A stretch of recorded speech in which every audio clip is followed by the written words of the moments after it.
اعوذ باللہ من الشیطان الرجیم بسم اللہ الرحمن الرحیم الحمد للہ رب العالمین والصلاة والسلام علی محمد وآلہ طاہرین سیما بقیت اللہ اللہم اجل ولیک الفرج۔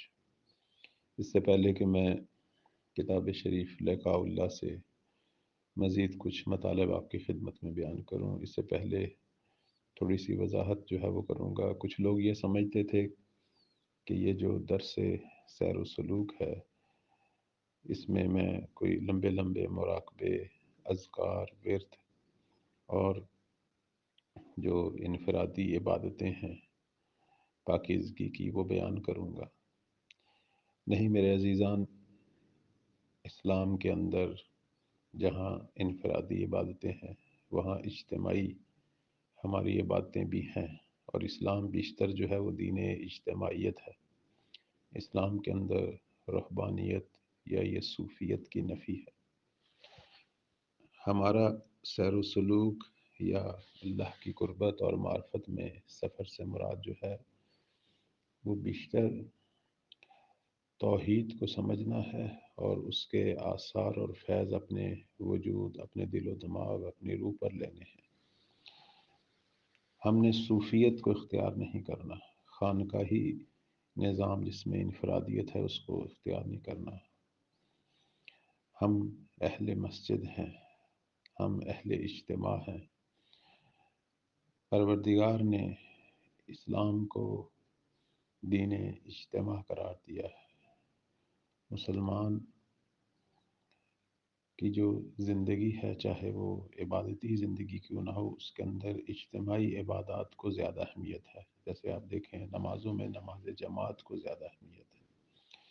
روزے کے اندر روزے کے ساتھ ساتھ جو ہے وہ دیگر جو خدمتیں ہیں لوگوں کی، جیسے صدقہ، خیرات، لوگوں کو افطاری کروانا، اطعام دینا، یہ ساری چیزیں بتا رہی ہیں کہ کس طرح کا انسان جو ہے وہ اللہ کی بارگاہ میں کمال، تکامل، عرفان کے جو ہے وہ مراحل طے کر سکتا ہے۔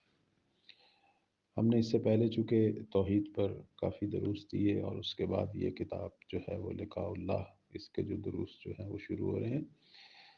یہ سب سے پہلے جو ہے ہمیں فکری طور پر اور عقیدے کے اعتبار سے جو ہے وہ معرفت کا راستہ دکھائیں گے۔ اس میں جو دیگر علماء کے اعتراضات ہیں، اور وہ اعتراضات ہو سکتا ہے ہمارے ارد گرد بہت سارے لوگوں کے ہیں، ان اعتراضات کا ہمارے پاس ایک شافی تسلی بخش جواب ہونا چاہیے۔ پھر ہم قرآن اور حدیث اور محمد و آل محمد کے فرامین اور ان کی دعاؤں اور ان کی رہنمائیوں میں ہم نے یہ سفر جو ہے وہ کرنا ہے۔ لیکن یہ سفر جو ہے وہ فکر سے خالی نہیں، دلیل سے خالی نہیں۔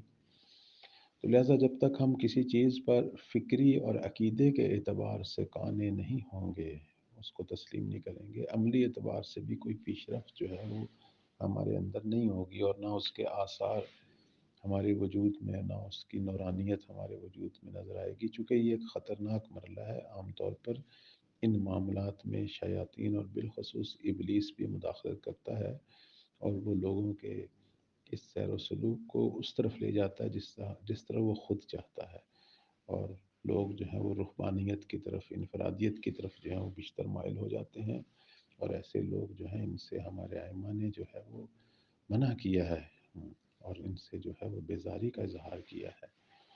ہمارا عرفان ایسا ہی ہونا چاہیے جیسے محمد و آل محمد کا ہے۔ ہم ان کے غلام ہیں، بلکہ ان کے غلاموں کے بھی نوکر ہیں، تو ہم نے ان کی اقتداء میں جو ہے وہ معرفت الہی کے درجوں کو طے کرنا ہے۔ تو جس طرح کی ہمارے ائمہ کی زندگی ہے، ہماری زندگی میں بھی اگر کوئی شباہت ہو تو وہ ان کی زندگی جیسی ہو انشاءاللہ۔ تو کل عرض کیا تھا کہ قبلہ مرحوم ملکی تبریزی رحمۃ اللہ جو ہے وہ فرما رہے ہیں کہ یہ جو ہمارے کچھ لوگ صرف تنزیہ کے قائل ہیں اور کہتے ہیں کہ اللہ کی معرفت جو ہے وہ ممکن نہیں ہے ہمارے لیے، تو فرماتے ہیں کہ اس کے برعکس ہماری روایات کے اندر محمد وآل محمد نے ایسی تنزیہ سے منع کیا ہے، چونکہ یہ جو تنزیہ ہے وہ در واقع یعنی ایسا ہے کہ جیسے پھر کائنات میں کوئی خدا ہی نہیں ہے کہ جس کو ہم نہ درک کر سکتے ہیں، نہ اس کی معرفت پیدا کر سکتے ہیں، نہ اس کو جان سکتے ہیں. تو پھر گویا نہیں ہے وہ، چونکہ جو ہے وہ اس کا ہونا ہمیں معلوم ہونا چاہیے، ہماری درک میں ہونا چاہیے. اس اعتبار سے ایک بہت ہی خوبصورت جو ہے وہ روایت موجود ہے اصول کافی کے اندر، اور یہ ایک زندیق کے ساتھ مولا امام صادق علیہ السلام کی گفتگو ہے. میں انشاءاللہ اس کو آپ کی خدمت میں بیان کر رہا ہوں. البتہ روایت بہت طولانی ہے، لیکن جتنی صاحب کتاب نے مرحوم مرزا جواد ملکی تبریزی رحمۃ اللہ علیہ جتنا انہوں نے انتخاب کیا ہے اس روایت کا حصہ، وہی آپ کی خدمت میں جو ہے وہ بیان ہوگا انشاءاللہ. کہ ایک زندیق جو خدا کو نہیں مانتا تھا، اس نے آ کے امام صادق علیہ السلام سے پوچھا کہ آیا اللہ تعالیٰ کے لیے کوئی وجود اور حقیقت ہے؟ فَلَهُ اِنِّيَّةٌ وَمَعِيَّةٌ. تو قال علیہ السلام، تو امام نے فرمایا نعم، ہاں ہے، اللہ کے لیے ہے. خدا کے لیے ایک وجود اور حقیقت ہے، اس لیے تو وہ موجود ہے، لیکن اس کی اپنی خاص جو ہے وہ حقیقت ہے، وہ اپنی مخصوص حقیقت کے ساتھ موجود ہے. الا بانیت و معیہ، نعم. اور اس کے بعد فرماتے ہیں کہ لا یثبت الشیء الا بانیت و معیہ، کوئی چیز دنیا میں جو ہے وہ ثابت نہیں ہے مگر اپنی ایک حقیقت کے ساتھ. خدا بھی ایک حقیقت رکھتا ہے. قال السائل، تو سائل نے جو ہے سوال کیا، فلہ کیفیہ، اس کی کیفیت کیسی ہے؟ اگر اللہ کی کوئی حقیقت ہے تو وہ کس طرح کی کیفیت ہے؟ اب معصوم نے جو ہے فرمایا کہ جو بھی کیفیت ہوتی ہے اس کی ایک جہت ہوتی ہے، اور جو کسی جہت میں موجود ہے تو گویا جہت اس پر غلبہ پیدا کر گئی ہے. اور اللہ کی ذات تو ایسی ہے جس پر کوئی بھی احاطہ اور غلبہ پیدا نہیں کر سکتی. فرمایا کیفیت نہیں رکھتا پروردگار، کیونکہ کیفیت جو ہے وہ ایک جہت میں ہوتی ہے، کسی ایک جگہ پہ ہوتی ہے، اور وہ جگہ اس پر احاطہ رکھتی ہے، اور اللہ تعالیٰ کسی چیز کے احاطے میں نہیں آتا. اور اس کے بعد فرماتے ہیں وَلَكِنْ لَا بُدَّ مِنَ الْخُرُوجِ مِنْ جِهَةِ التَّعْطِيلِ وَالتَّشْبِيهِ. لیکن اس کا مطلب یہ نہیں ہے کہ اگر ہم اس کیفیت کو نہیں سمجھتے تو اس کا مطلب یہ نہیں ہے کہ ہم یہ کہیں کہ گویا اس حد تک چلے جائیں، گویا ہماری عقلیں قاصر ہیں اللہ کو سمجھنے سے. تعطیل یعنی قاصر ہے، بس اس کا مطلب ہے کہ خدا یعنی عدم، یعنی نہ ہونا، یہ دونوں برابر ہو گئے. حالانکہ ہم دیکھ رہے ہیں کہ پروردگار کی ربوبیت کے آثار، خدا ہے، اس کی ربوبیت موجود ہے.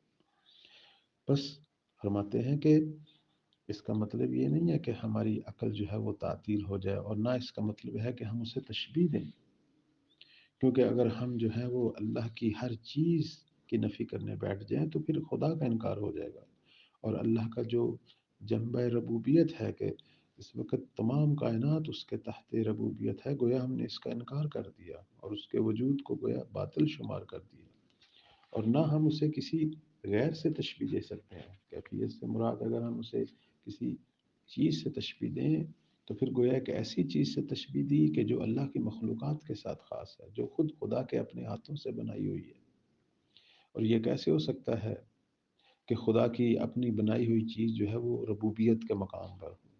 خدا اپنی مخلوقات میں سے کسی کی طرح نہیں ہے، لیکن اس کے باوجود اس کی ایک ایسی کیفیت ہے جو اسی کے لیے شائستہ ہے، کسی اور کے لیے وہ کیفیت جو ہے اس کے لائق یا شائستہ نہیں ہے. کیونکہ ہم جو کیفیت سمجھتے ہیں اس پر جہتیں مکان و زمان کا احاطہ ہے، اور اللہ تعالیٰ جو ہے وہ اس طرح کی کیفیت نہیں رکھتا. اب زندیق نے جو ہے پوچھا فما ہوا، بس وہ کیا ہے؟ تو مولا نے فرمایا ہوا الرب وہو المعبود وہو اللہ، وہ رب ہے، وہ معبود ہے، وہ خدا ہے. اور پھر فرمایا کہ جب میں کہتا ہوں اللہ تو میرا مقصد یہ نہیں ہے کہ یہ جو حرف ہے اللہ کے الف لام ہا، یہ میں اس کے لیے ثابت کر رہا ہوں. اور جب میں کہتا ہوں رب، اس وقت میرا مقصد یہ نہیں ہے کہ یہ لفظ را اور بے جو ہے میں اس کے لیے ثابت کر رہا ہوں، نہیں، بلکہ ان سے مراد ایک خاص معنی ہے، اس سے میرا ایک مقصود ہے، یہ اشارے ہیں اس کی طرف، یعنی وہ جو معنی اور جو مقصود جو میرا ہے، مثلا میں ایک معبود کا تصور کر رہا ہوں، وہ انہی حروف کا مسمى ہے، یعنی یہ حروف اس کا اسم ہے، اس معنی کا اسم ہے، اس لیے میں اللہ کو اللہ رحمان اور رحیم عزیز یا اس طرح کی صفات یا اسما سے جو ہے وہ پکارتا ہوں۔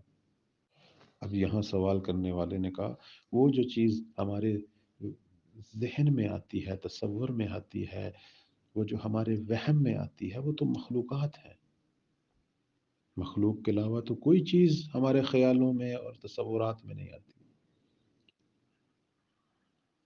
تو اس کے بعد مولا نے فرمایا کہ اگر یہ بات ہو کہ ہمارے ذہن میں سوائے مخلوقات کے کچھ نہیں آتا، اس کا مطلب ہے پھر توحید ختم ہو گئی ہے، توحید ہم سے اٹھا لی گئی ہے، پھر ہم مکلف نہیں ہیں کہ کسی کی عبادت کریں، کیونکہ وہ تو ہمارے تصور میں خیال میں نہیں آ رہا، کیونکہ ہم جس چیز کو بھی اپنے حواس سے، یعنی آنکھوں، اپنے ہاتھ، کان، زبان، ان چیزوں سے درک کرتے ہیں اور اس کی جو ذہن میں صورت بنتی ہے وہ تو مخلوق کی ہے، حواس سے جو چیز آ رہی ہے وہ مخلوق ہے، لیکن درک ہمارا اس سے وسیع ہے۔ اگر ہم صرف حواس کی حد تک رہیں تو اس کا مطلب ہے کہ ہم نے حضرت حق پروردگار کے وجود کو باطل سمجھ لیا اور اس کی نفی کر لی۔ ہمیں اپنے درک پر توجہ رکھنی چاہیے، ہمارا عقلی درک جو ہے وہ اس سے بڑھ کر ہے، اس سے وسیع ہے۔ ہماری عقل تو سمجھتی ہے کہ کائنات کا کوئی خالق ہے۔ اس کی ایک مثال جو ہے وہ مرحوم مصنف جو ہے اس روایت کے اندر خود ایک مثال پیش کرتے ہیں، البتہ یہ مثال روایت میں موجود نہیں ہے، خود دیتے ہیں، کہتے ہیں جیسے اس کی مثال جو ہے وہ روح ہے یا نفس انسان ہے، کہ یہ ہمیں معلوم ہے کہ وہ ہے، جس کی وجہ سے ایک مردہ انسان اور زندہ انسان میں فرق ہے، لیکن اس کی حقیقت ہمارے لیے مجہول ہے، لیکن ہم اس پر اعتقاد رکھتے ہیں کہ یہ ہے۔ جب یہ ہوتا ہے انسان زندہ ہوتا ہے، جب یہ بدن سے نکلتا ہے انسان مردہ ہو جاتا ہے، لیکن ہمیں اس کی کیفیت کا نہیں پتہ۔